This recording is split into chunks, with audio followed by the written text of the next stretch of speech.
दरम्यान पंचांसोबत हुज्जत घालणं महेंद्र गायकवाड आणि शिवराज राक्षेला भोवलंय। शिवराज राक्षेला 3 वर्षांसाठी निलंबित करण्यात आलेलं आहे।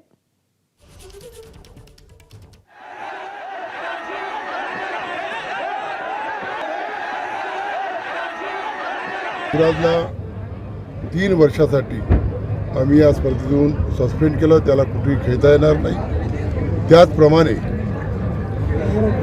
फायनलमध्ये महेंद्र गायकवाड आणि मोहोळ यांच्यामध्ये जी कुस्ती झाली होती, त्यांनी कुस्ती खेळत असताना या हाफ टाईममध्ये पंचासोबत वाद केला, शिवीगाळ केली, आमच्या कार्याध्यक्षाला सुद्धा अरेरावीची भाषा वापरली। हे न शोभणार आहे का खेळाडूला? त्याच्यामुळे त्यांना सुद्धा आम्ही 3 वर्षांसाठी सस्पेंड केलं। त्याला 3 वर्ष स्पर्धेमध्ये दोघांनाही खेळता येणार नाही। एबीपी माझा, उघडा डोळे बघा नीट।